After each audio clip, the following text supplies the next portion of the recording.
Bonjour à tous et bienvenue pour ce nouvel opus de Et pour quelques couronnes de plus. Donc aujourd'hui on va faire un numéro spécial, on va commencer une petite série de hors-série.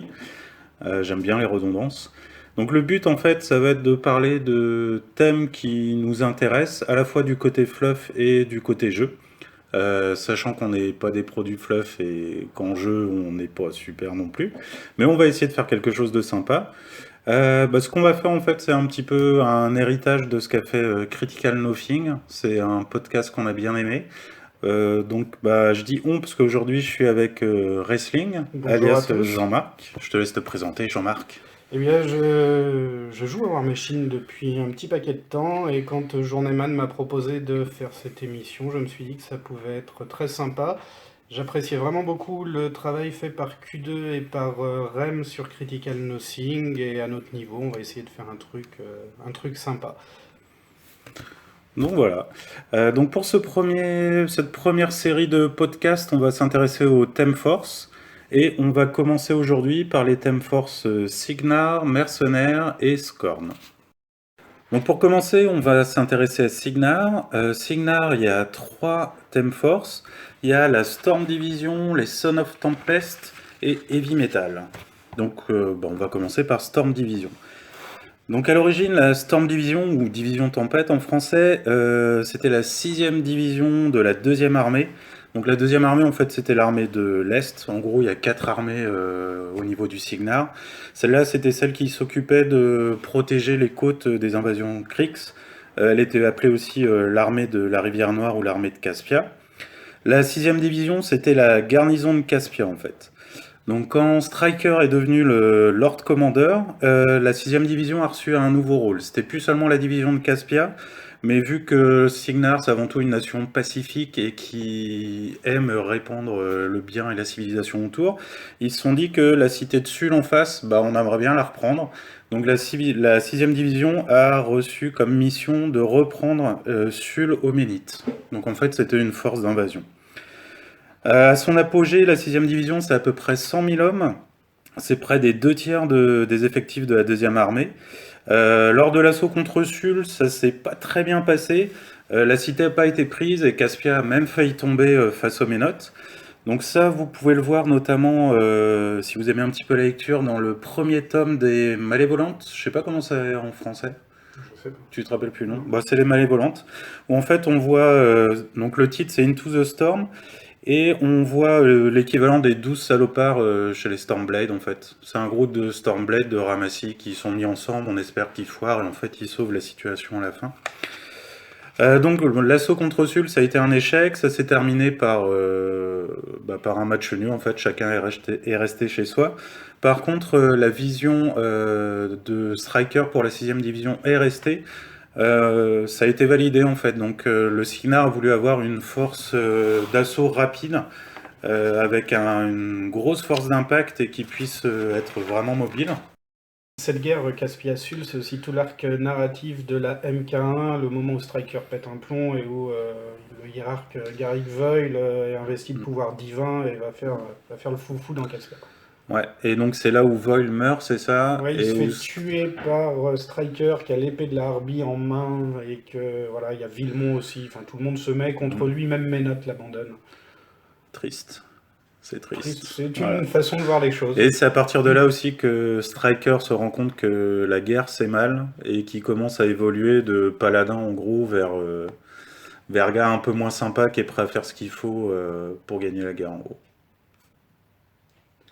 Non, tu trouves pas? Non, en fait, c'est à ce moment-là qu'il redevient sympa.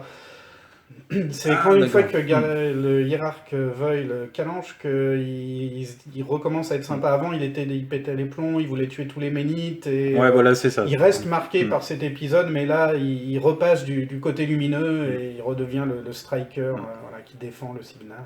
Donc c'est à ça que ça sert d'avoir un conseiller qui connaît un peu le fluff, ça évite de dire des grosses conneries. Donc alors, la 6e division, donc c'était plus une garnison de Caspia, c'est devenu une force de réaction. Elle est sortie du cadre traditionnel des 4 armées, donc elle a son propre personnel de soutien et ses propres lignes d'approvisionnement. Afin d'accroître son efficacité, ils ont fait un petit peu de coupe franche dans les effectifs. Donc ils sont passés de près de 100 000 hommes à environ 22 000 hommes. Pour à peu près la moitié, 45%, c'est des Storm Knight. Donc, alors il y a les Stormlance, les Stormblade, les Stormguard, et ainsi de suite. Alors les Stormblade et les Stormguard, vous devez pas connaître parce que tout ce qu'on voit sur les tables, c'est des Stormlance. Mais il y a des mecs à pied quand même qui existent dans le fluff. À peu près 40%, c'est des Long Gunners. Et le reste, les 5% restants, ça va être des Swarm Knight et un petit peu de soutien, des Rangers, des Gunmages et des Stormsmiths. Donc la division, elle a aussi des Warjacks. Il y en a à peu près une centaine de Jack lourds. C'est en majorité des Stormclad avec des Ironclad et des Defenders. Et pour les Jack légers, donc ils sont à peu près 200. Il y a tous les types de châssis, mais ce qu'on voit le plus, c'est des Chargers et des Firefly. Donc Striker, il est toujours à la tête de la division. Sous ses ordres, on a Brisbane et Cray. Il y avait aussi Kane, mais Kane, depuis les événements qui se sont passés entre la MK2 et la MK3, il a quitté l'armée du Cygnar. Donc si on joue dans le temps présent, normalement, il n'y a plus Kane. Ces casters vont pas opérer pour autant tout le temps dans le cadre de la Storm Division. Ils peuvent avoir des unités normales sous eux. Donc actuellement, la 6ème division, elle est affectée à la frontière nord du Cygnar. Elle est là pour faire face à l'avancée du Khador. Généralement, elle combat, dans son mode de fonctionnement, généralement, elle va plusieurs mois sur un front et après, elle bouge pour aller ailleurs. Elle change de théâtre d'opération. Mais parfois, il y a besoin d'éléments plus petits en fait pour des missions spécifiques. Ça peut aller de la taille d'un régiment jusqu'à une escouade. Ils sont détachés pour opérer de manière indépendante sur un autre front. On voit ça encore dans les Malévolantes, où en fait l'escouade des Malévolantes, ils sont envoyés dans le 2e volume au fin fond d'une forêt du Cygnar pour enquêter pour protéger un site archéologique en fait. Donc quand on joue dans le cadre de la Theme Force, c'est vraiment un de ces éléments qu'on va avoir, parce que la Theme Force en fait représente une force centrée vraiment autour des Storm Knight et des Stormsmiths. On va pas avoir tout ce qu'il y a comme soutien autour, on n'a pas accès aux Long Gunners et ainsi de suite. En fait, à l'exception des mécanos, tous les autres soutiens sont pas disponibles. Pour passer au côté un petit peu plus technique, pour la Storm Division. Donc au niveau des casters, on a accès à tout. On peut avoir tous les Warjacks non personnages, sauf Thunderhead, qui est disponible. Alors Thunderhead, c'est à la fois parce qu'il y a le petit côté électrique autour, et je sais pas pourquoi autrement. Enfin voilà, il y a Thunderhead. On peut avoir les mécaniques, donc tous les mécaniques modèles, donc ça inclut Arlan, qu'on peut avoir comme ça.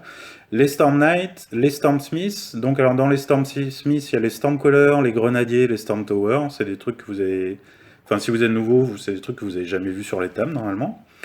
On peut avoir les Journeyman, Allison Jack et le Squire.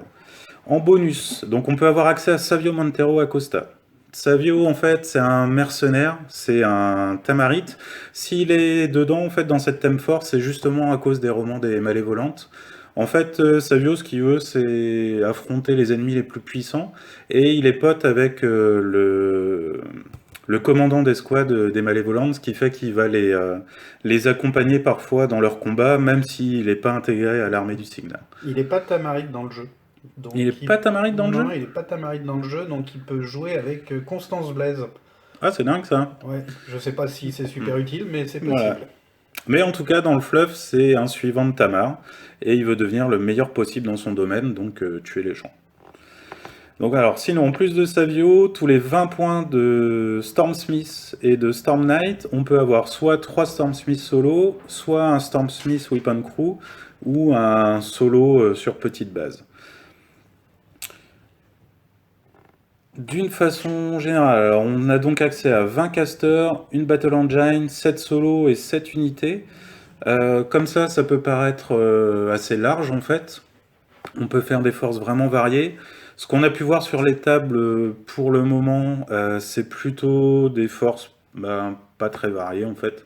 Mais ça vient du jeu Cygnar où les Stormlands ont vraiment pris le pas sur tout le reste au niveau infanterie. Au niveau avantage-perte, les seules pertes qu'on a vraiment en fait, ça va être Pathfinder. Il y a très peu, voire pas du tout de Pathfinder dans l'armée, sauf si un caster la porte, comme je crois que c'est... Ah, comment ça s'appelle la nouvelle ? Maddox. Maddox, c'est un sort qui peut filer Pathfinder, et on perd un petit peu en protection avec parce qu'on n'a pas accès aux trenchers et à leur mur de fumée qui peut permettre d'avancer plus tranquillement sur le terrain. Pour l'instant, en fait, ce qu'on a vu, c'est pas forcément des listes spécifiques, mais plutôt des listes qui vont tirer profit de cette thème force. Donc en gros, on a les listes actuelles, on enlève un ou deux trucs, et comme ça, on peut bénéficier de la thème force. Ah si, un truc important que j'ai pas dit aussi, c'est que tous les modèles sont immunisés à l'électricité. Ouais, c'est bien pour Ouais. le match miroir ou face à Orboros. Voilà, c'est ça. En fait, là, au niveau caster kill, vous êtes quand même beaucoup plus safe. Donc en global, d'un point de vue amical, on a quelque chose d'assez varié. On peut faire des listes vraiment sympas, je trouve. Si on veut axer sur le côté Stormsmith ou même de mettre des Stormguard, des choses comme ça. Sachant que j'ai aussi oublié de dire, parce que je suis vraiment complet, que les c'est lesquels? Les Stormblade ont droit à un mouvement avant le début de la partie, dans les avantages. Mais c'est pas ça qui les sauve d'un point de vue compétitif. Et donc ouais, d'un point de vue compétitif, en gros, en unité, on va avoir Stormlanes et mécanique, et tout le reste, ça va être du jack, quasiment. En fait, pour ce thème force, ça fait partie des thèmes force que j'aime pas trop. Le thème est très fort, il est très présent dans le Signar, il a l'air assez varié, mais au final, ça incite pas à jouer des modèles qui sont sous-joués, donc toute l'infanterie Storm machin à pied, elle sera vraiment pas trop jouée. Et il est possible pour les listes qui marchaient déjà comme Kara avec des Hunters et de rien changer ou très peu et d'avoir des bonus. Donc je trouve ça un peu dommage. Ils se sont repris sur le thème force Kador qui avant les Rataf il a Advance Move ou Advance Deployment, je sais plus, à tous les jacks sans jouer de la Winter Guard. Maintenant il faut une unité de Winter Guard pour bénéficier des bonus. Ouais. Alors que le thème, c'était Winterguard. Donc Alors que c'était le thème, con c'était d'avoir un Winter. thème Winterguard sans Winterguard. Mais là on peut faire pareil, hein, Kara et des Hunters, je suis pas un spécialiste Signar, mais ça doit pouvoir rentrer là-dedans sans jouer un seul truc électrique, quoi. Bah, normalement, ça. En fait, c'est une force. Alors, Storm Division, comme on a vu, c'est fluff sans être fluff, parce qu'on rate tout le côté soutien qu'il y a normalement dans la Storm Division. Tu vois, par exemple, il y a plus de la moitié des troupes qui sont des long gunners, et là, on n'en voit pas un seul. Et alors, on a le côté pseudo-fluff, parce que c'est électrique, et que l'électrique, c'est. Voilà, c'est C'est le la marque thème de Signar. fabrique du Signar, Voilà. ouais. Mais au niveau jeu en lui-même, au niveau compétitif, elle est très bien.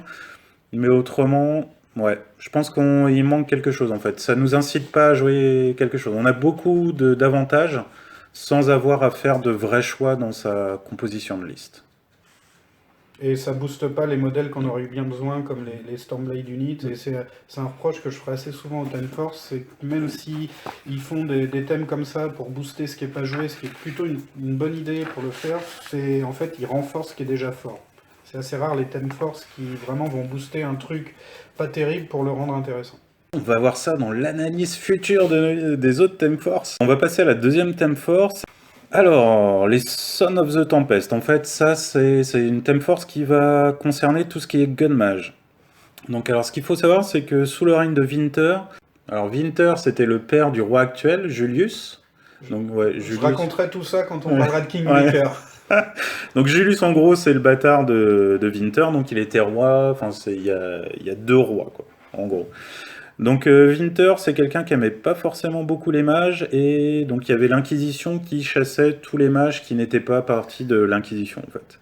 Donc parmi ces mages, on connaît les mages balisticiens, ou gun mages en anglais. Donc c'est des mages qui canalisent leurs invocations au travers de leurs armes à feu. Donc ils opéraient sous forme de sociétés secrètes qui finirent par se regrouper dans l'ordre militant de la tempête mystique. Donc ils se rencontraient parfois dans des rassemblements secrets afin de partager leurs connaissances et d'essayer d'améliorer leurs capacités. C'était des tireurs d'élite et des duellistes hors pair, mais vu qu'ils étaient toujours sous la menace de l'acquisition, ces rassemblements étaient rares, et donc au final chacun avait quasiment ses propres sorts et ses propres techniques. Il n'y avait pas d'enseignement ou d'instruction commune. En 580, il y a quelques gunmages qui ont organisé une rencontre avec Carston Lattimore. Alors je sais pas quel lien il a avec Catherine, peut-être un oncle ou je sais pas. Donc lui c'était le général maître de guerre de l'époque, donc le big boss de toutes les armées. Ladormore c'était avant tout un pragmatique, et il a vu très vite... C'est le père de C'est le Catherine père. Lannion, c'est Ah, je sais pas. le pourri qui après essaye de, je me rappelle plus de son prénom, mais qui essaye de faire revenir Winter quand il est plus là. Non, parce que Carston il est mort. En fait, il a osé dire lors des invasions de Card, enfin quand le Krix a envahi Signar, on va en parler un petit peu après, et qu'ils ont été repoussés. Winter a décidé d'aller voir Takini Kriegs dans ses îles, et lui c'est un des seuls qui a dit que c'était peut-être pas une bonne idée. Oh, c'était Donc, peut-être le tonton.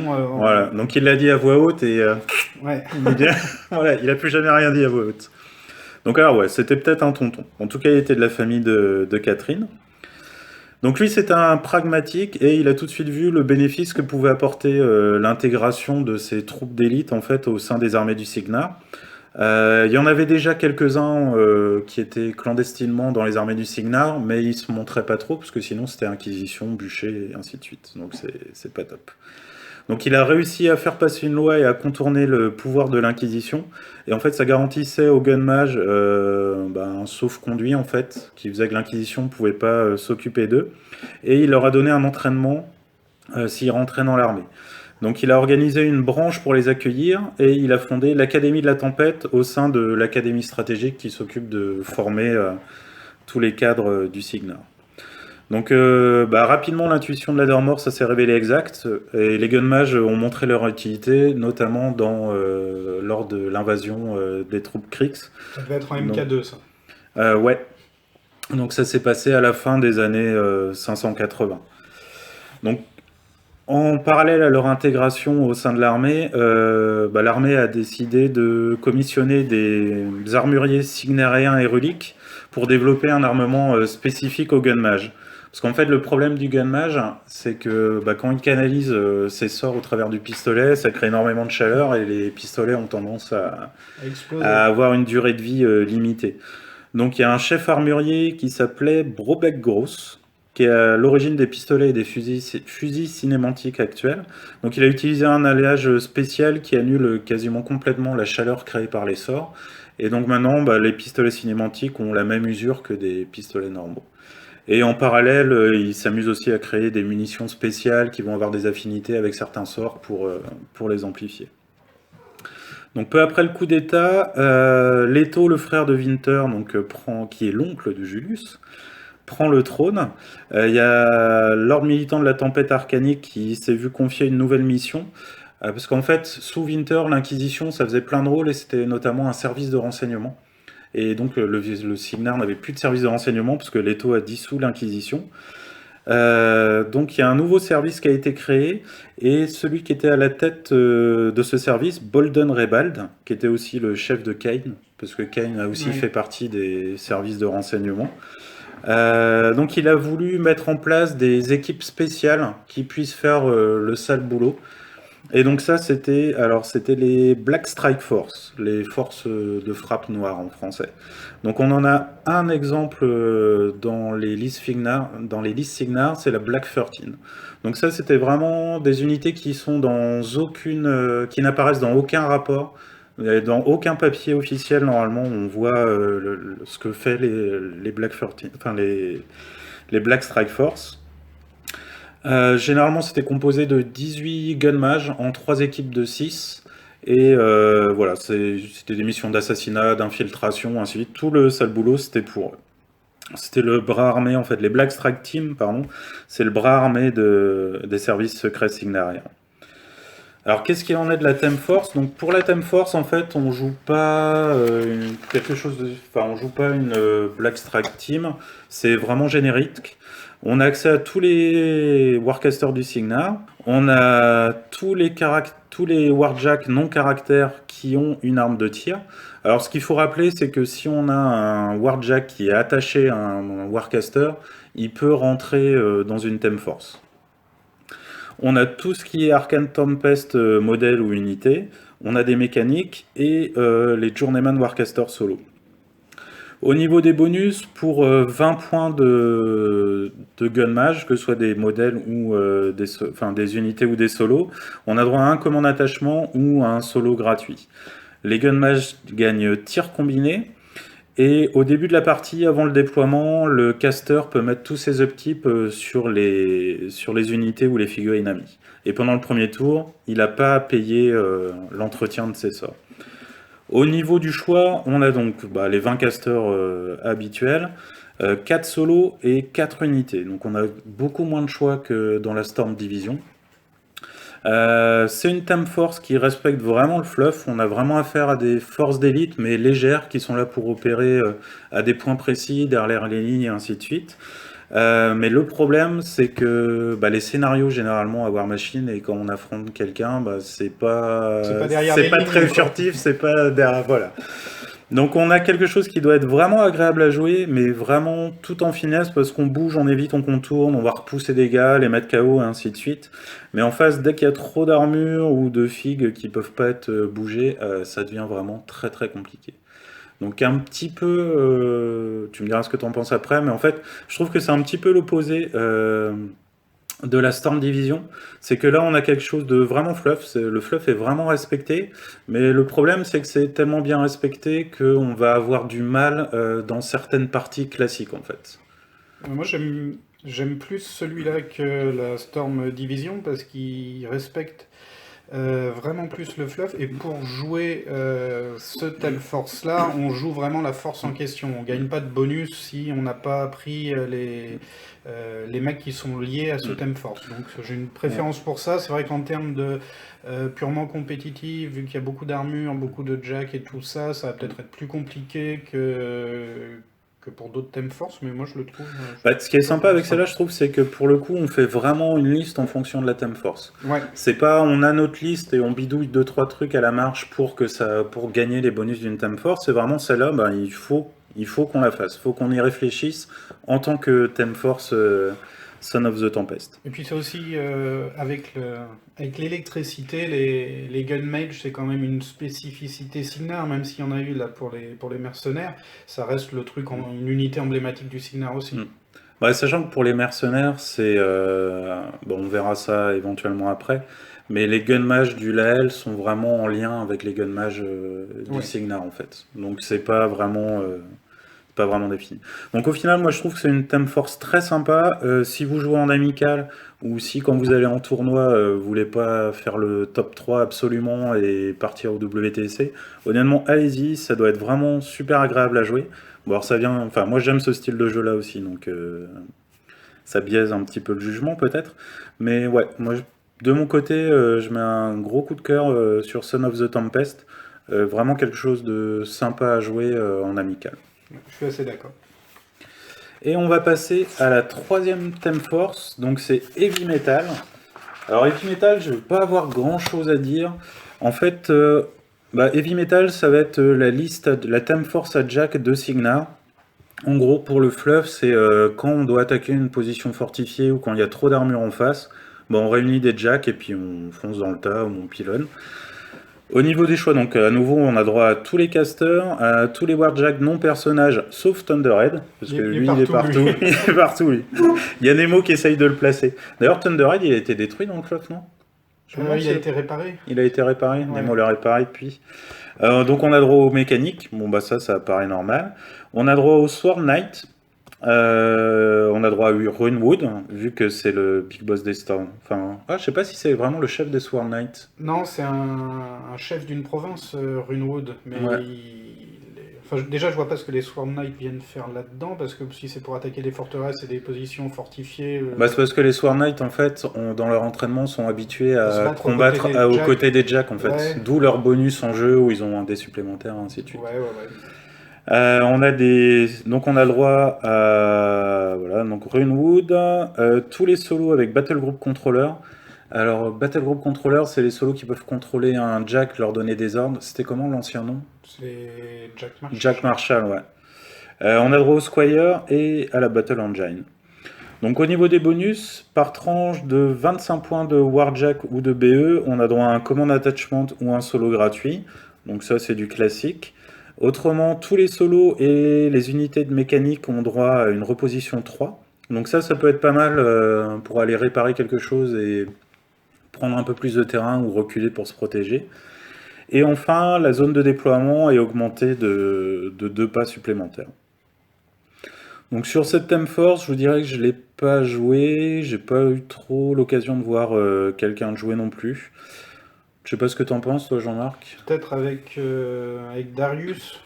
C'est Darius le mec dans son armure. Ouais, au Ça niveau peut fluff. faire quelque chose d'un peu fluff, mais sinon j'ai l'impression qu'ils ont fait une thème force Genre, il fallait une Thème Force avec des jacks, bah tiens, on va faire un truc comme Mm. ça. Je vois pas l'identité propre au Signar Mm. là-dedans. Là, non. Bah, c'est. Voilà. Il fallait une Time Force avec un regroupement de Jack et je C'est pense ça, ouais. que c'est ce qu'ils ont fait, quoi. Donc voilà. Donc voilà, c'était tout pour le Signar. Et bah maintenant, je vais laisser la parole à Jean-Marc pour parler un petit peu des mercenaires. Ok, alors, pour les mercenaires, je vais redire encore une fois que je ne suis pas un grand expert du jeu mercenaire. Et je vais commencer par les Céphalix. Alors pourquoi je commence par les Céphalix? Parce que c'est pas Parce qu'ils ont rien à voir avec les parce qu'ils n'ont mercenaires. rien à voir avec les mercenaires déjà, et parce que pour moi c'est pas vraiment une thème force. En fait, la thème force Céphalix est obligatoire pour jouer les Céphalix. Donc c'est presque plus des règles de composition d'armée ou des règles qui sont sur les cartes des figurines qu'une thème force. Alors, pour faire un petit point fluff sur les Céphalix, alors les Céphalix, c'est des humains à la base qui étaient dans une vieille cité humaine qui existerait avant Ishtar, qui était longtemps considérée comme la plus vieille cité humaine, et il y a eu le ciel qui s'est enflammé, un cataclysme terrible, donc c'est encore les elfes qui ont foutu le bordel avec leur histoire de pont. Ouais, alors juste pour ceux qui connaissent pas en fait, les elfes en fait avant Yos, ceux qu'on connaît, les Nys et ainsi de suite, il y avait un grand empire elfe à l'est des royaumes humains. C'était le grand empire du moment, ils étaient super avancés technologiquement, super magie et tout. Et il y a un moment ils se sont dit, c'était quoi? Bah tiens, si on faisait venir les dieux sur Terre, Ouais, ça pourrait être histoire d'être sympa. plus proche de leur dieu, Voilà, et c'est ça. Et donc, ils ont créé un pont pour relier en gros le paradis ouais, le à la Veld, terre. Ouais, le le Veld. Veld à Caen, Voilà. Et bah, il y a les dieux qui sont arrivés et tout a pété. tout a Donc, pété, ouais. ça a rasé la cité où il y avait le pont, tout l'empire elfe a été Ça a détruit, créé l'abysse. ça a créé l'abysse, voilà, ainsi de suite. Donc, les survivants de cet empire elfe, ils sont partis bah, vers l'ouest et c'est eux qui ont donné Yos et les Nys après. Et ça a eu plein d'implications, donc ça a créé, enfin ça a permis aux Scorn de devenir plus puissants, et bah, une des autres implications, c'est que ça a été à l'origine de la création des Céphalix. Voilà, donc pour ces humains qui étaient là-bas, se sont aperçus que rester à la surface et que les tempêtes, les prédateurs et tout ça, c'était pas vraiment une bonne idée, donc ils se sont dirigés vers des cavernes, et petit à petit, ils ont développé tout un tas de tabous sur la chair, puisqu'ils ont été obligés d'être cannibales au début pour survivre, et Et il y avait aussi un problème de ressources, non? il y avait aussi un gros problème de ressources, donc tout ça, ça a fait une société qui est devenue petit à petit très rigide, qui s'est totalement désolidarisée de Ménote, puisqu'avant c'était des suivants de Ménote, compris ça, la catastrophe liée aux elfes, comme une colère divine de la part de Ménote, et du coup, ils ont créé vraiment une société où ils rejetaient les dieux, ils rejetaient la chair, ils rejetaient toutes les peurs de leurs ancêtres, toutes les croyances de leurs ancêtres, et si c'était des humains à la base, petit à petit, c'est devenu une race totalement différente. Alors ça s'est pas fait d'un seul coup, les céphalix ont développé de plus en plus comment dire, un intérêt pour tout ce qui était scientifique, pour ne pas toucher la chair, pour se soigner aussi, notamment avec l'absence de prêtres. Et petit à petit, ils en sont arrivés à une organisation où il y a un système de caste et de société type insecte. C'est une ruche qui est dirigée par une caste supérieure. Donc après, est-ce que je ne vais pas développer plus sur toute la société céphalique, c'est l'histoire de la céphalomèque et tout ça. Je Ouais, pensais non, plus me diriger vers la ruche du Tornwood, alors parce que c'est la seule qu'on joue actuellement dans le jeu. Alors, sachant que Tornwood, c'était the place to be en MK2. Ouais, Dès qu'il y avait quelque chose, c'était c'était quasiment au tout le temps Tornwood. à Tornwood. À mon avis, ça va le rester encore un moment, Ouais. hein. Il y a encore beaucoup de monde. Alors j'ai été surpris par la taille de la ruche du Tornwood, puisqu'elle va quand même des montagnes au Lael, au sud du Lael, Hmm. des montagnes au sud-est du Cador jusqu'en Nord. C'est plutôt pas mal. Donc c'est quand même super balèze. Alors si vous après, imaginez ce qu'il faut la savoir, carte. c'est que de mémoire, dans l'organisation de Céphalix, il y a plein de tunnels aussi qui sont pas utilisés, ainsi de suite. Il y a des Ouais, pôles, et après, il y a tout un territoire vide c'est où... ça. Mais ça fait quand même un bel espace sous ouais. Tornwood qui est occupé par les mecs en cuir dans les couloirs. Et ils ont choisi de s'allier avec Krix. Alors ça s'est pas fait sans mal, et il y a des raisons à ça. C'est que environ une cinquantaine d'années avant l'époque actuelle, la ruche de Tornwood s'est pris une attaque des Dregs, donc c'est les bestioles bizarres qui vivent dans les souterrains, et quand tu les frappes, ils cognent encore plus fort. Et ils ont pris aussi plusieurs défaites face à Cyrus, qui voulait installer des usines aussi sous Tornwood, hein, toujours dans l'idée d'être là où il y a tout le monde, et pour Ah. être sur les nœuds de pouvoir et les lignes Alors, de sachant que, un petit aparté sur Cyrus, c'est vraiment l'ennemi juré des Céphalix. Ouais. Parce que le créneau des Céphalix, c'est la chair avant tout, en fait. La chair, ils veulent la perfection de la chair. Ah, pas du tout. Ah bah si. Non, ils veulent la perfection Enfin, la de version l'esprit. psychique, ouais, mais en gardant un corps de chair. Non, le but ultime des céphalix, c'est d'être des êtres de pure pensée. En Damned, mais je Tex- rencontre que des conneries. Texus, son but ultime, et il pense qu'il est proche d'y arriver, c'est d'être un être de pure pensée. La chair, pour les céphalix, c'est complètement dégueulasse. Faut pas la toucher, faut pas l'entretenir, faut pas l'utiliser. Tout ce qui a un rapport avec la chair, on oublie. En fait, ils sont très proches de Cyrus là-dessus, sauf qu'ils considèrent que Cyrus, c'est de l'esclavage. Les Clockwork Vessels obéissent aveuglément à Cyrus, et vu qu'ils aiment pas trop les dieux, c'est pour ça qu'ils sont partis là-dessus. Alors que les Drudge, c'est pas de l'esclavage. Oui, mais ils s'en foutent, c'est pas eux. Si tu veux, le Drudge, c'est le mec qui va faire les basses œuvres. Le Céphalix, lui, à part lui-même, il en a rien à carrer de qui que ce soit d'autre. Ok, d'accord. Donc c'est des mecs cool. Et donc après ces défaites face à Cyrus, Texus décide de s'allier à Krix. Alors Texus, c'est un pragmatique. Krix leur offre un pourcentage des gens vivants qu'ils auront trouvés pendant les batailles, et en échange de quoi ils les attaquent pas, et en plus ils demandent un petit peu de place dans les tunnels, donc ce qui les arrange. Ils créent des technologies en commun, donc c'est pas plus développé que ça. Mais les autres exulons de la ruche de Tornwood refusent. Ils pensent que c'est pas une bonne idée, que c'est des étrangers, et qu'il faut pas s'allier avec une puissance comme ça. Vraiment, la société céphalique, c'est en vase clos. On monte juste chercher des mecs pour renouveler le génome, et puis c'est tout. Bizarrement, les leaders opposés à Texus meurent, et C'est bizarre. c'est bizarre. C'est bizarre. Voilà, une mauvaise grippe. Comme quoi le hasard fait bien les choses. C'est ça. Après, il y a un nouveau conseil qui est organisé, et bizarrement, vu que ceux qui n'étaient pas d'accord, ils sont plus là, bah, tout le monde est d'accord avec Texus, et se dit que l'alliance avec Krix, ça va être bien.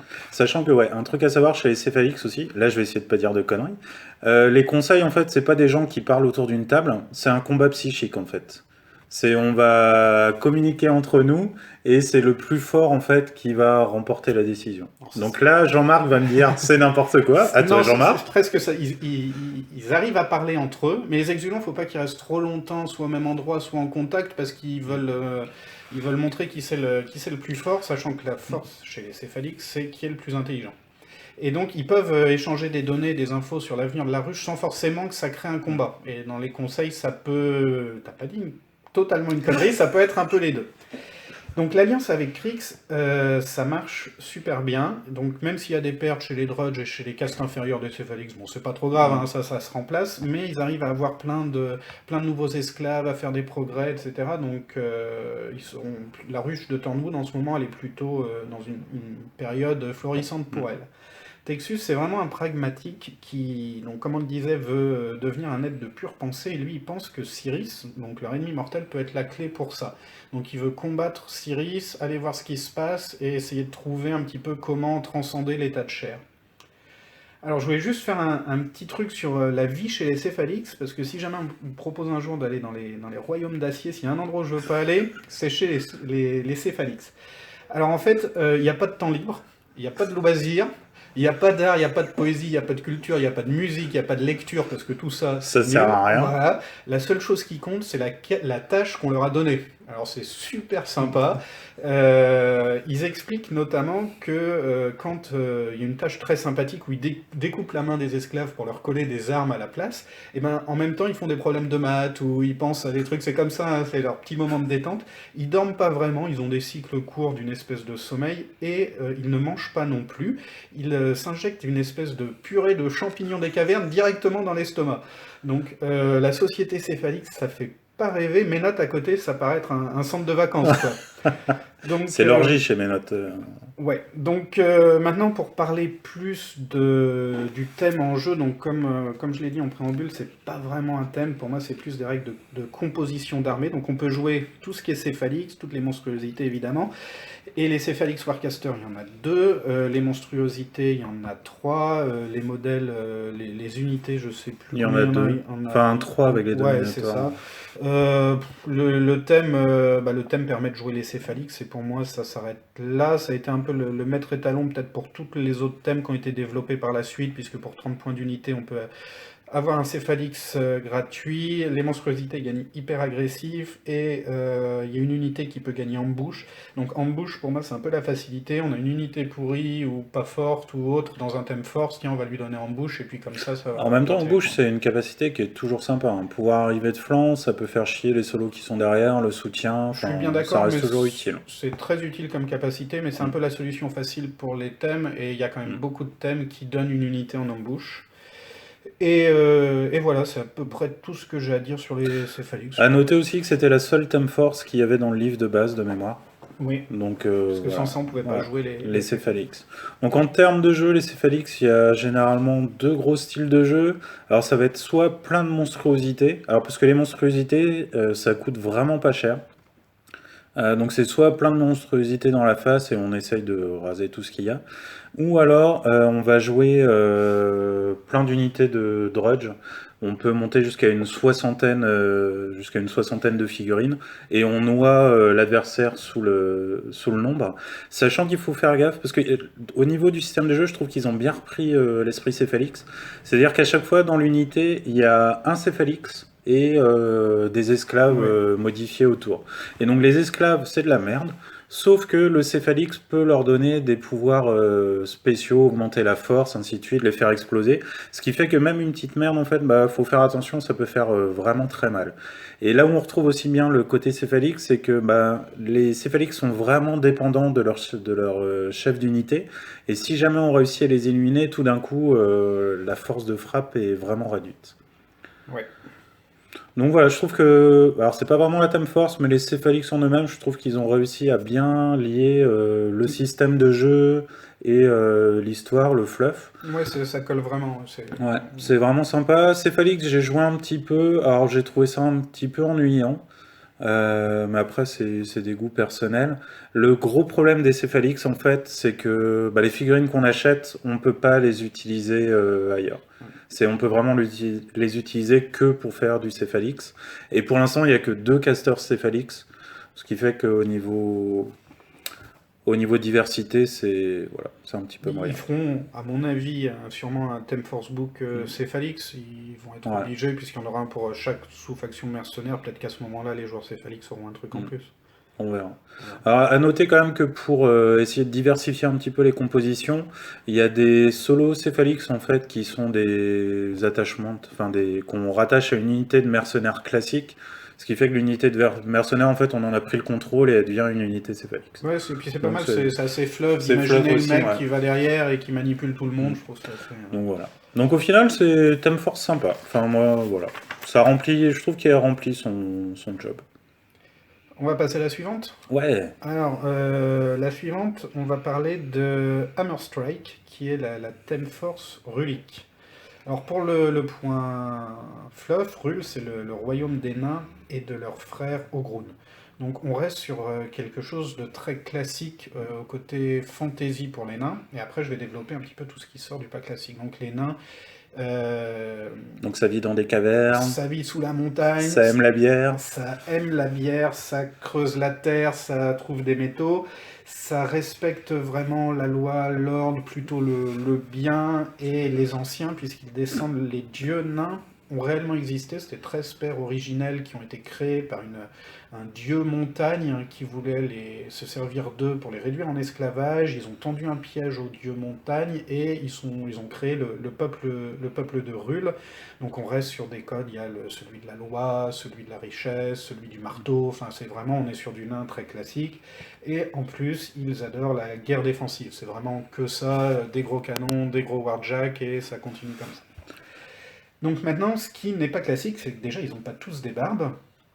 Et Et il y a peut-être des femmes rules il aussi. y a des femmes, je crois que sur un dessin de l'artillerie, il doit y avoir une femme naine, mais je ne suis Si, pas bah, sûr. il y a Ouais. des figurines féminines en fait pour l'artillerie corp. Et on est sur 2 millions de nains dans le royaume de Rul, qui vivent quand même avec 300 000 ogruns. Alors les ogruns, c'est pareil, c'est les ogres des royaumes d'acier sont plutôt, c'est l'honneur, il faut se trouver un maître, c'est un Kotsun, je crois. Je crois de Kosun, mémoire. ouais, j'ai plus le nom en tête. Qui doivent respecter l'honneur, enfin la parole donnée. Quand tu donnes ta parole, ça rigole pas, quoi. Vraiment, ça, tu suis le truc. Et ils ont été accueillis après une grande famille par Rule. Donc c'était à la fin de l'Empire. Morgul. L'Empire, ouais, c'est ça, des Mm. mecs qui criaient dans la forêt.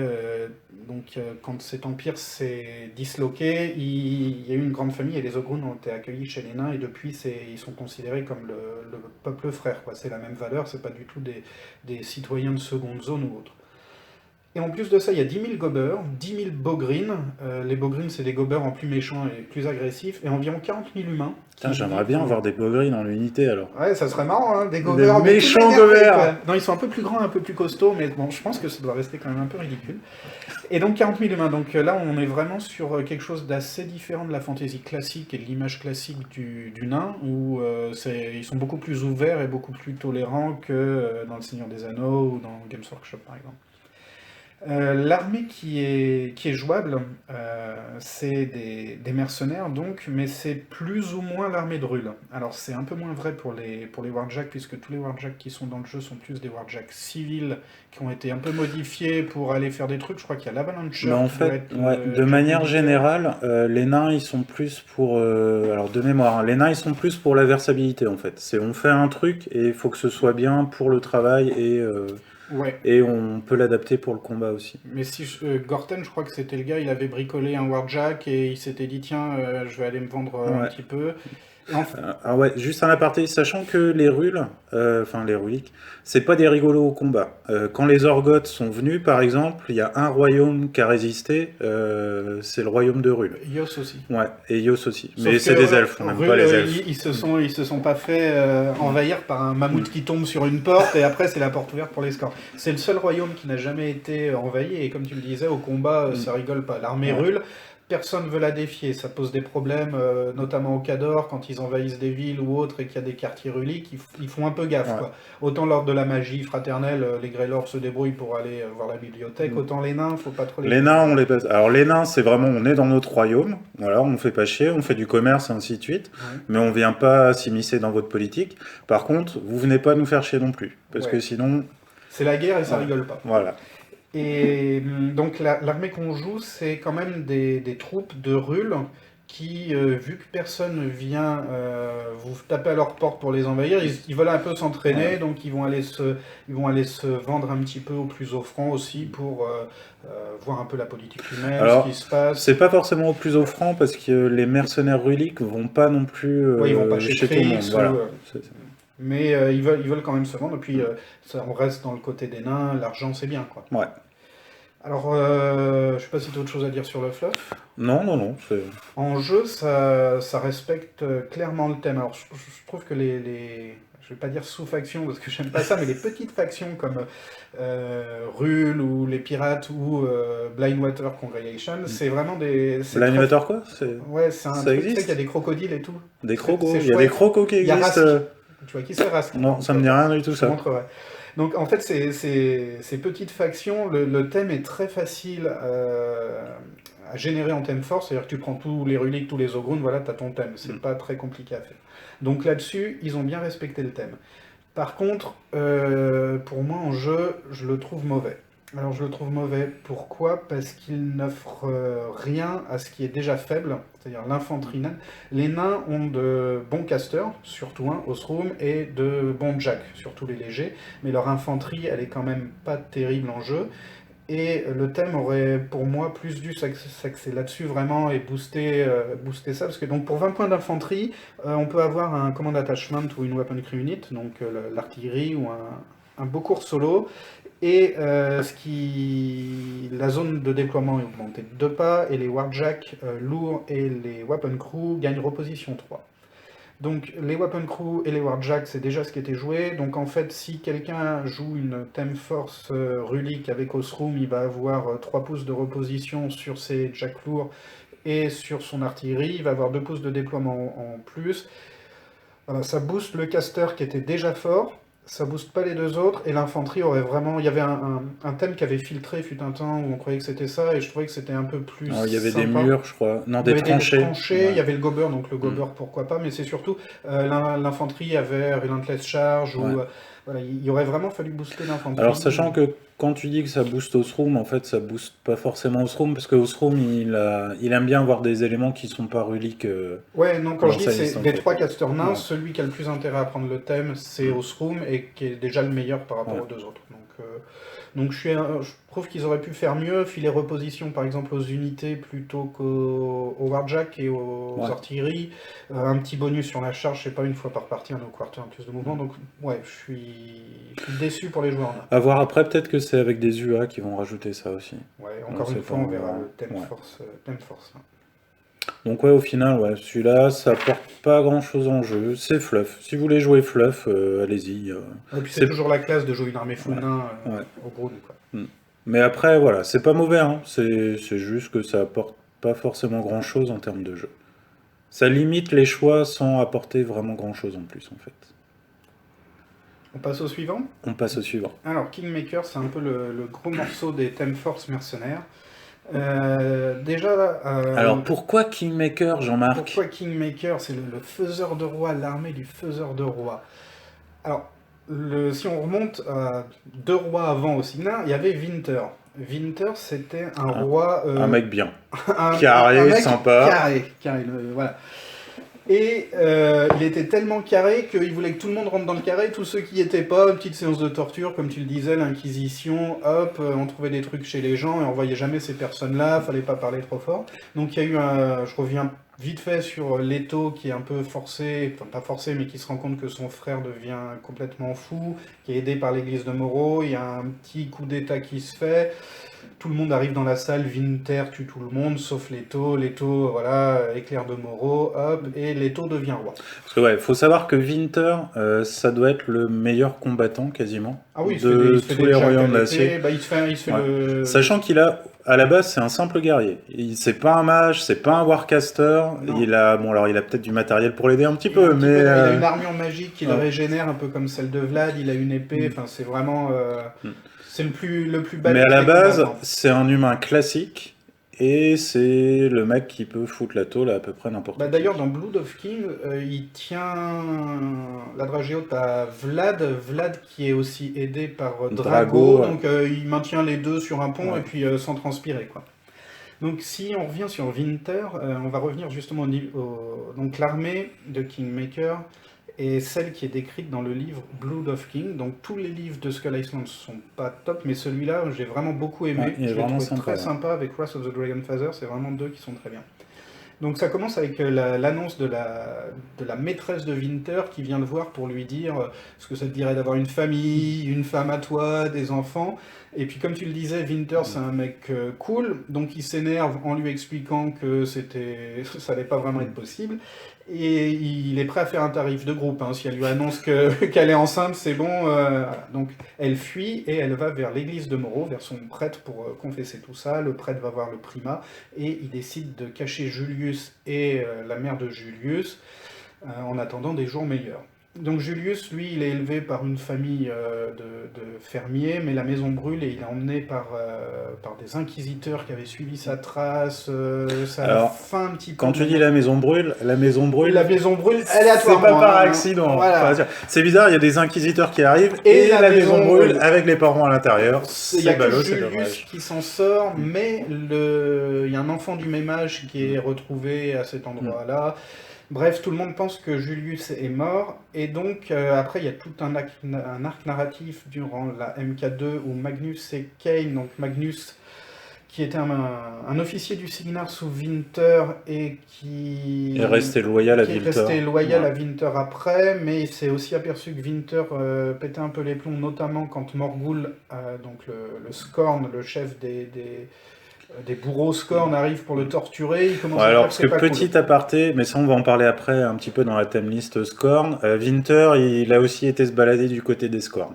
Ouais, Voilà. en Et fait, c'est lui qui les a ramenés vers les royaumes de l'Ouest. c'est ça, ça devient le chef Scorn pour faire vite, et Magnus se fait torturer par Morgul parce que Winter commence à douter de la loyauté de Magnus. Du coup, Magnus s'aperçoit qu'il est fou et se dit qu'il va bosser pour sa pomme, et au passage, il laisse une petite grenade chez Morgul en lui disant bah, écoute, Winter, il utilise ton peuple juste pour parvenir à ses fins. Donc Magnus et Cain sont tous les deux à la recherche de Julius, et c'est Magnus qui le trouve. Cain sur les ordres de Rebald, celui dont tu parlais dans Ouais. la thème Sachant force. que Cain, il voulait pas forcément trouver retrouver Julius pour lui faire des bisous non plus. Non, Cain il est Ouais. chargé d'abattre Julius Voilà. par Rebald. Et Cain c'est un peu le bad boy, donc il peut le faire, mais des fois il est gentil, donc bon.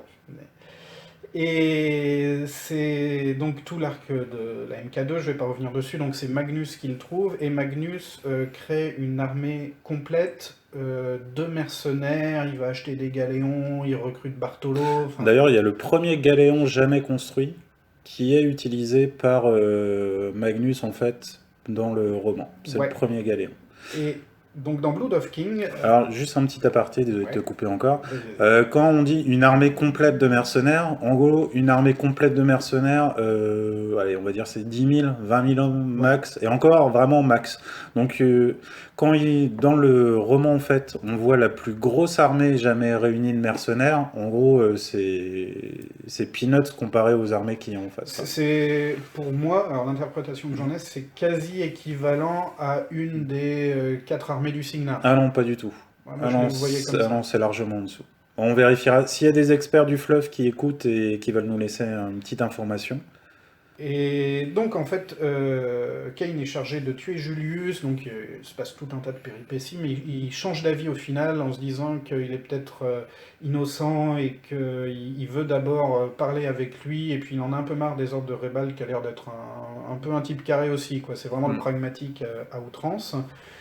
Du coup, à la fin du livre, ça se termine et il y a 3 camps. Donc il y a Winter qui revient à ce moment-là avec, c'est la 4e armée du Signar, Ouais. qui est une armée de pourris, donc avec le Père Ladermor et d'autres, pour reprendre le trône à Leto. à Leto. Et donc il y a l'armée de Leto qui est composée un petit peu des loyalistes. Donc il y a Striker, je crois qu'il y a Brisbane aussi qui revient. Ouais, il y a Brisbane qui est là. Mais c'est des groupes d'autres armées qu'ils ont pu réquisitionner parce que c'est quand même la guerre au nord. Parce qu'en fait, quand il est revenu, Winter, il s'est arrangé. En fait, c'est lui qui s'est arrangé pour qu'il y ait la guerre au nord avec le Khador. Et il a dealé aussi avec Féora pour qu'elle lance des incursions au sud. Pour que justement l'armée du Signar soit éclatée sur comme plusieurs ça, fronts. il peut réussir son coup d'état. Donc dans la bataille finale, il y a Magnus qui vient avec son armée, mais personne ne sait ce qu'ils veulent. Tout le monde pense qu'il est avec... Enfin, Leto pense qu'il est avec Winter, Winter pense qu'il est avec Leto, alors qu'en fait, il bosse pour sa pomme. Il y a l'armée de Leto, l'armée de Winter, et il y a aussi les Ménotes qui viennent faire une incursion. Donc il y a Féora qui vient. À la front de Brisbane. À la front de Brisbane, et puis il y a Créos qui arrive pour lui dire écoute, maintenant on va rentrer chez nous, et puis on va discuter un petit peu, parce que tes initiatives toutes personnelles, ça plaît pas trop aux hiérarques. Parce que Winter avait négocié avec Féora, ouais. mais par contre, le haut commandement de Ménote n'était absolument pas au courant de ça. Quoi. Et pas spécialement d'accord. Donc la bataille se passe, Cain arrive grâce à un subtil lancer de pièces et d'explosions à faire comprendre que l'armée de Magnus n'était pas forcément hostile à celle de Leto, puisqu'ils ont essayé de trouver des nobles avant du Signar qui pourraient soutenir Julius dans son ascension. Et il y a un combat qui s'engage entre Winter, Striker, Magnus qui arrive avec une formule alchimique spéciale pour faire fondre l'armure magique. Ouais, parce qu'en fait, alors Winter il fout une tôle à Striker, ainsi de suite. Mais Magnus il connaissait le pouvoir de l'armure, donc il avait mené une enquête des années avant pour retrouver un bout d'armure, et il a fait étudier ce bout d'armure à des alchimistes pour qu'ils trouvent une solution qui permette de détruire l'armure. Magnus, je l'adore. Magnus est dans ce livre-là super sympa. Donc, Alors, super sympa. ça veut dire le personnage. Le personnage, Le personnage est intéressant. sympa, parce que c'est quand même C'est quelqu'un, un pourri. quand il est poursuivi par Kane, il a un petit mangler, c'est dans un marché, il n'hésite pas à dire au mangler de péter le marché, Ouais. pour qu'il y ait des bâtiments qui s'écroulent. Manque de peau, il y a des civils dans le coin aussi. Bah voilà, Quand je disais sympa, c'était pas sympathique, j'irais pas boire un verre avec lui, mais le Ouais. personnage est intéressant, Attachant, et quoi, charismatique. ouais. Donc, on en revient au combat entre Ouais. Winter, Magnus et Striker, et donc Winter meurt, et il y a une discussion dans un compartiment secret d'un train, je crois, entre Leto, Julius, le Primarius, la mère de Julius qui était revenue, et tout le monde attend un petit peu la décision de Leto, et Leto choisit de rendre le pouvoir pour unifier le royaume parce qu'il avait lui-même fait un coup d'État. Alors Leto, ça reste le gars bien, lui, du début à la Bah, fin. lui, il est carré, comme son frère, mais dans un Souple, autre carré style. souple, quoi. Enfin, C'est- ouais, mais il veut respecter les règles, mais que ce soit bien fait. Ouais. C'est... Et donc, il rend le pouvoir, notamment pour que tous les mecs de la 4e armée du Cygnar se rangent derrière Julius. Et il pense que Julius est quelqu'un de... fera un bon roi. fera un bon roi. Donc, voilà pour l'histoire rapide. Kingmaker, c'est donc la plus grande armée de mercenaires jamais vue, qui est jouable dans le jeu via cette Theme Force. Donc en termes de Warcaster, là on n'a pas accès à tous les Warcasters, ce qui est plutôt logique. Il y a Montador, Damiano, McBain et les Magnus. Il y a En fait, il y a tous ceux qui ont bossé avec c'est Magnus. ça, tous en ceux fait. qui sont dans le fleuve, donc il n'y a pas Shay, il n'y a pas les Ouais. nains, En ni fait, les c'est la, Céphalix, quoi. c'est la Theme Force de Magnus, Kingmaker. Et en termes d'unités, donc il y a tous les Warjack non mercenaires, les Steelhead, les Crows, Boomhauler, et puis 2-3 solos, notamment Orin Midwinter, qui lui aussi est important dans le roman et devient l'un des conseillers de Julius par après, la suite. ouais. Donc Orin Midwinter qui est un inquisiteur repenti. Donc il y a un truc qui n'est pas dans le fleuve, c'est les troupes Cygnar. Les troupes Cygnar, les Longgunners, les Rangers et les Trencher Infantry ne sont pas dans Blood of Kings. Il n'y a personne qui rejoint Julius. Alors en fait, le Mais- truc c'est que avec Magnus, il a toujours eu des renégats en fait, enfin d'anciens loyalistes, enfin des loyalistes de Winter Ouais. qui ont bossé avec lui. Donc il y a toujours eu des Trenchers, des Longgunners, même au sein des troupes mercenaires classiques, il y a d'anciens Longgunners, ainsi de suite. D'accord, Donc parce ça que- se retrouve, ouais. J'avais pas vu ça dans le fleuve, mais il y avait aussi le Theme Force en MK2 où les joueurs pouvaient jouer ça avec Magnus, donc je pense Ouais. que c'est aussi pour C'est ça c'est que ça vraiment passe. ça quoi. Et c'est pour ça aussi qu'on a les Crows et Boomhauler, c'est parce que Magnus, il a l'habitude de bosser avec eux en fait. Ouais. Donc pour 20 points d'unité, c'est un solo gratuit. Les modèles et unités gagnent Fendes, ça je trouve ça assez rigolo, assez fleuve, ça Ouais. sent bien que c'est une bonne bande de pourris. Ah, je suis mort. Ah. Et l'autre truc, c'est Boomhauler qui gagne Ambush. Alors ça, c'est assez rigolo parce que dans le fleuve de Boomhauler, il explique, donc c'est un fell-caller troll, il explique qu'il chante tout le temps. Même Ah ouais. quand il est en embuscade, t'as le mec qui chante, ou alors faut le payer double et il chante moins fort. Et donc Ça a l'air d'être un gros lourd, Boomhauler. ça, je trouve ça assez marrant. J'imagine bien les trolls cachés dans la forêt avec la voix qui porte à 10 km et qui fait trembler les murs, mais bon. Le thème, alors c'est un thème force que j'aime beaucoup, notamment pour le fleuve que j'ai trouvé très sympa et pour ce qu'il apporte en jeu puisqu'il retranscrit le fleuve et il permet un vrai choix. C'est-à-dire qu'on se pose la question de le jouer ou pas et ça je trouve que c'est vraiment bien, ça relance un petit peu l'infanterie en la donnant moins cher avec les solos gratuits. Bon, il y a encore la facilité de mettre une unité en embuscade, mais bon, c'est Mais Boomhauler, ouais. donc c'est... Et ça apporte vraiment beaucoup, parce que Boomhauler, avec tous ses champs, peut vraiment gêner Ouais. l'adversaire. Non, c'est le genre de thème force que j'aime. Il est fluff, il le respecte donc plus ou moins, et il force à faire de vrais choix. Et ce qui est sympa, c'est que cette thème force, en fait, on a vu avant, il y avait des thèmes force plutôt jack, plutôt infanterie, ainsi de suite.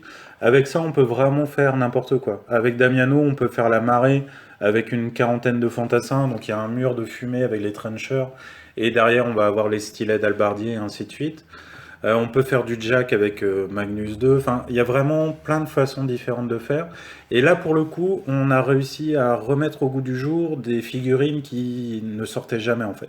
Par exemple, Stannis Broker, c'est une figurine que vous verrez jamais, Solo qui coûte 7 points, c'est un cavalier, et notamment il permet de faire en sorte que les stylettes puissent se traverser comme ils veulent, et ainsi de suite. Sauf qu'à 7 points, personne ne le prend, et là ils ont réussi à lui donner son vrai coût, c'est-à-dire 0. Donc il est gratuit, et pour le coup, voilà, c'est des figurines qu'on ne voit pas et qui ont leur utilité et qu'on va voir sortir. Donc ouais, très sympa comme Theme Force. Ouais, là, enfin, je suis vraiment enthousiaste quand je vois cette thème force après avoir lu le livre, ça donne envie de jouer ça, quoi. Vraiment, ça Et fait moi. pas souvent ça. Je fais une petite aparté, mais sur les bouquins de Skull Island, ça me fait pas l'effet que j'avais quand je lisais les bouquins de la Black Library à 40 000, où à chaque fois que j'en lisais un, je me disais, tiens, j'ai envie de jouer ça a l'air trop bien. Là, vraiment, dans ce bouquin-là, Magnus prend une autre saveur, c'est un personnage bien plus complexe que le pourri que c'était au départ, et c'est vraiment intéressant. C'est dommage qu'il se soit vautré sur le bouquin suivant, qui est Flashpoint, Ouais. avec Magnus et Striker, qui est vraiment un bouquin assez nul. Et même Julius, je crois qu'ils en ont fait un capricieux et Ouais, tout, il alors fait un que peu c'est pas ça. capricieux, colérique, Ouais. enfin, c'est vraiment très différent de ce qu'ils en avaient fait dans Blood of King, mais c'est pas Doug Sikat qui a écrit le deuxième. Ouais.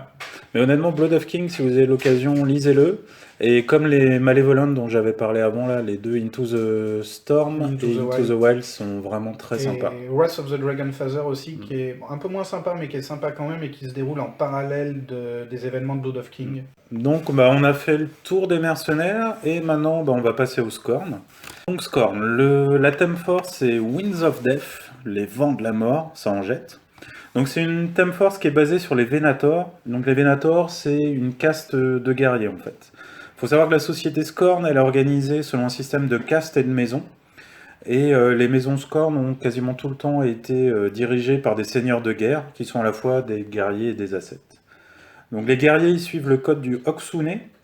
C'est un livre en fait, un code qui a été rédigé par le dominar Vuxoris, alors que les Scorn n'étaient encore que des nomades vivant aux frontières de l'Empire Elfe avant qu'ils amènent leur dieu, comme on vous en a parlé. Je crois que c'était Lios, le nom de l'Empire. Oui, c'est Lios, ouais. Lios, ouais. L-Y-O-S, Ouais. je crois. Donc alors pour faire court, en fait, le Oksune, ou le Oksun, je sais pas, c'est l'équivalent du Bushido pour les Scorn. Il exalte la force et la discipline. Donc au niveau des guerriers, ils sont divisés en 3 castes qui sont répartis selon le style de combat. Les plus réputés c'est les cataphractes, c'est les guerriers d'élite, c'est des humains qui portent des armures énormes. Des Scorn. Ouais, des Scorn, pardon, qui portent des armures énormes. Contrairement à ce qu'on peut voir dans d'autres factions, il n'y a rien de magique, il n'y a pas de mécanique et ainsi de suite, c'est juste des mules qui ont des armures énormes. Oui, il y a que Kador qui a un truc à vapeur. Ménode, c'est La force de la foi. Ouais, mais c'est la foi. Tu vois, eux, ils ont pas de foi, c'est... Voilà. Ouais, On peut pas dire que c'est un dieu qui les aide. ouais. Enfin bref, ouais. Il y a les prétoriens qui sont un petit peu les guerriers de base. Et sinon, il y a les Venator. Les Venator, eux, ils sont axés sur le combat à distance. C'est la caste avec le moins de prestige parce que chez les Scorn, c'est le combat au corps à corps qui est prisé. Il faut être près de l'ennemi quand on le met à mort, en fait. Les Venator sont... pour ça, en fait, les Venator sont pas jugés dignes de l'exaltation. En gros, l'exaltation, on en reviendra peut-être une autre fois dessus, c'est que les Scorn considèrent qu'une fois qu'ils meurent, il n'y a rien. C'est le vide, et on peut essayer de récupérer leur âme via des petits En fait, c'est pas qu'ils considèrent, c'est ça pour eux. Pour eux, ils c'est n'ont ça, pas ouais. Dieu, ils vont dans le vide et ils Ouais. sont à la merci on suppose, du ver dévoreur qui bouffe tout Ouais. ce qui passe.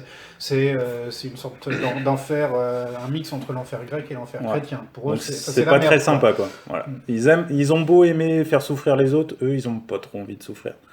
Et ils pourraient faire pote avec les céphalix là-dessus. C'est vrai, il y a peut-être un truc à mais... voir. Et donc ils ont créé un processus en fait pour qui permet de capturer les âmes des guerriers méritants pour qu'ils échappent à ça et qu'ils servent ensuite.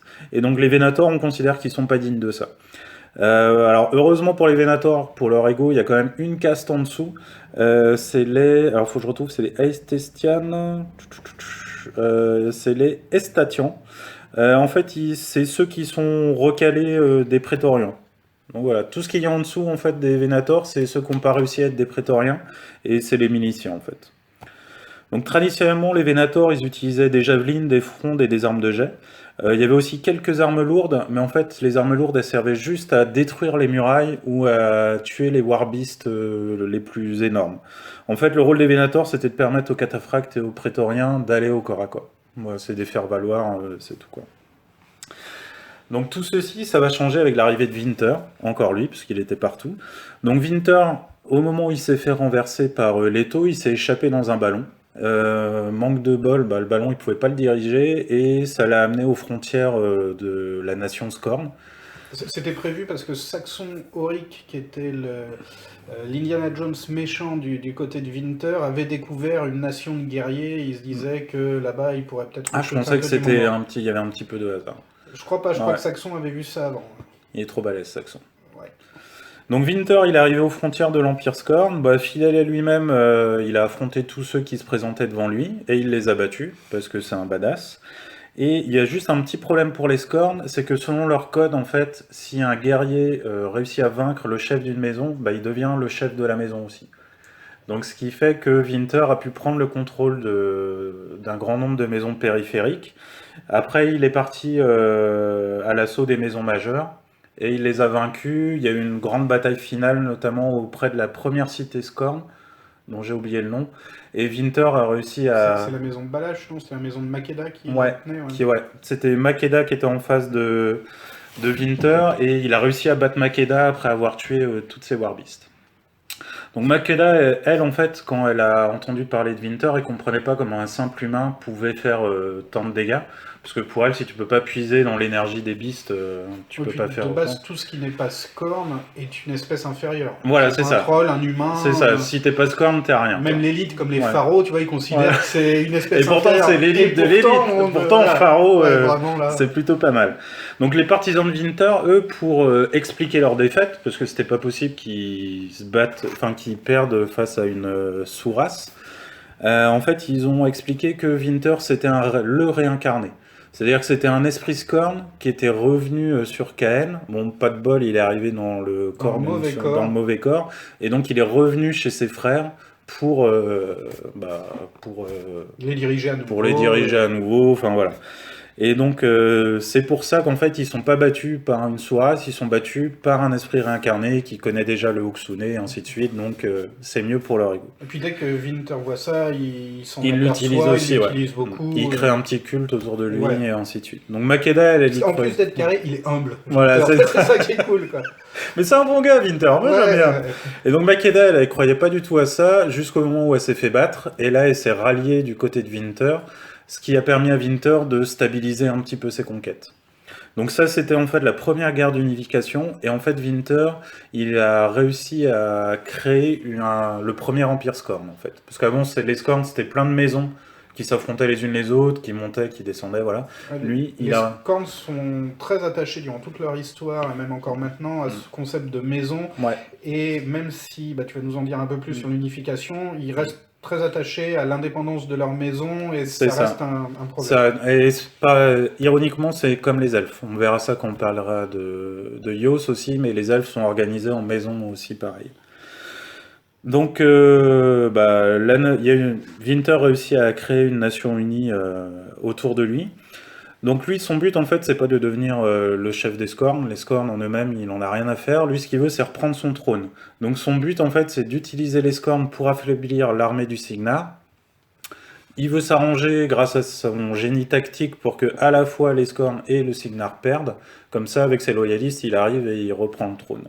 Mais s'il veut faire ça, en fait, il faut qu'il réussisse à créer une logistique, une armée qui va permettre de traverser le désert, la faille, et ainsi de suite.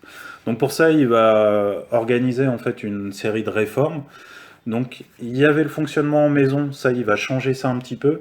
Maintenant, l'Empire est divisé en régions appelées Thor. Donc il y a un gouverneur à chaque fois qui va diriger ça.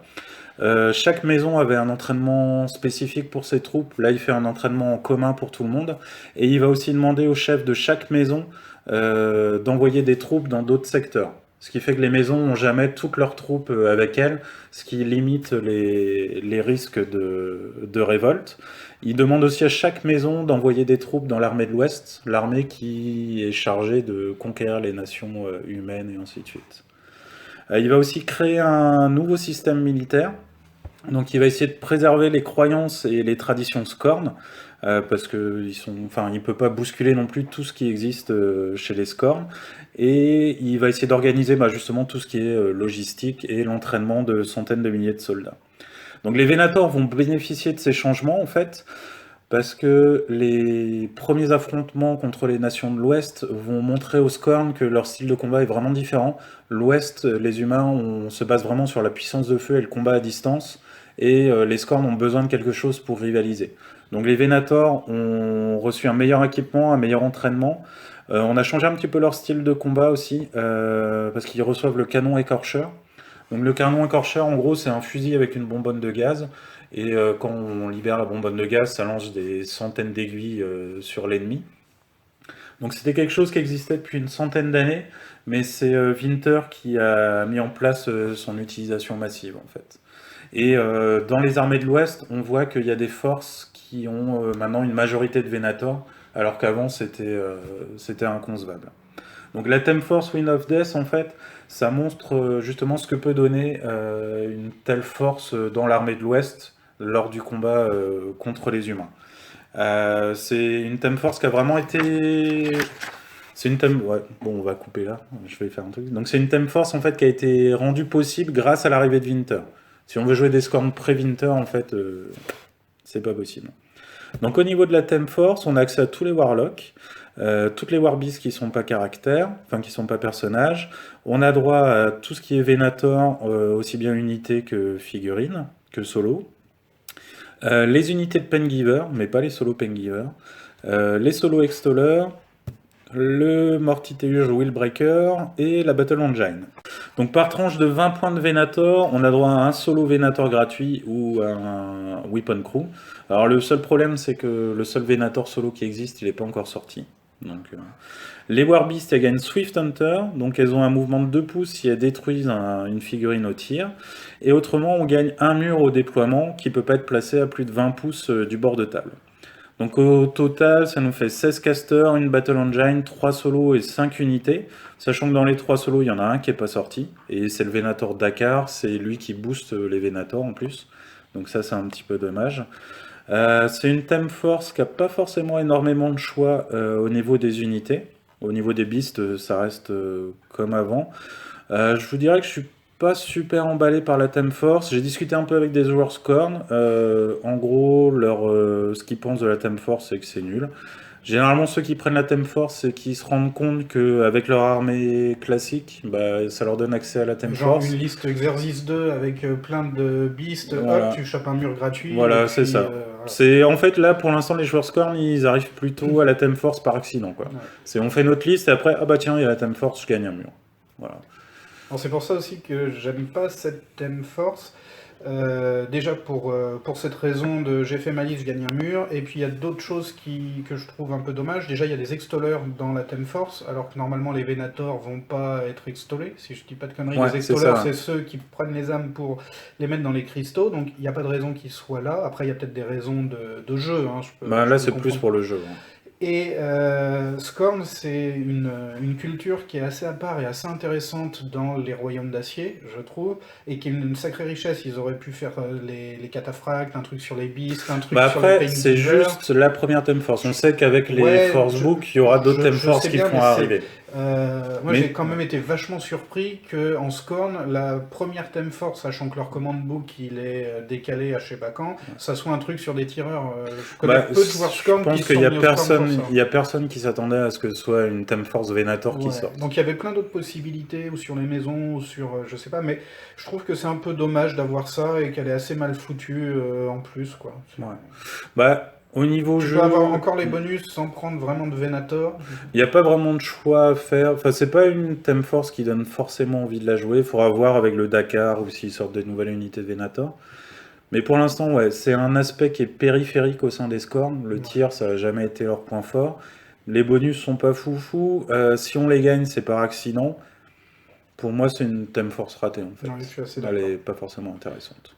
Et peut-être, puisque notre épisode va s'arrêter là, sur ce que, à titre personnel, je considère comme une Theme Force réussie. C'est une Theme Force qui déjà respecte le fluff duquel elle est issue et qui va proposer un vrai choix. C'est-à-dire qu'on va avoir de vrais bénéfices, pardon, mais en ayant de vraies restrictions de l'autre côté. Voilà, c'est ça. Et là, il y en a quand même plusieurs, que ce soit Heavy Metal ou Storm Division ou Winds of Death, soit ça respecte pas le fluff, soit ça ne fait pas faire de vrais choix, mais en même temps, il faut que parce qu'on verra ça pour l'épisode suivant, je sais pas ce qu'on fera, mais par exemple Orboros Stern, je trouvais ça pas mal l'idée de faire un thème qui est fort au sein de la faction, booster des trucs qui sont pas très bons, mais en fait ils ont pas réussi à booster non plus, donc c'est assez compliqué.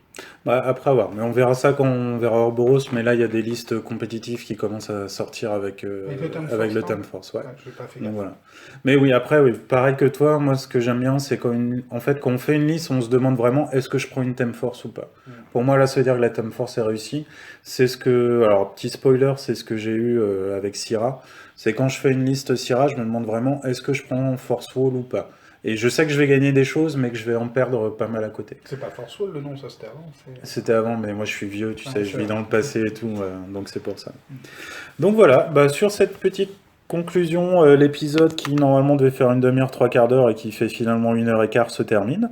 Bah, j'espère que ça vous a plu. N'hésitez pas à laisser des commentaires, que ce soit bah, sur le forum ou là où vous lirez, vous écouterez la vidéo. D'ailleurs, c'est pas une vidéo, c'est un podcast. Ouais. Et bah, très bientôt pour la suite des Thème Force. À bientôt.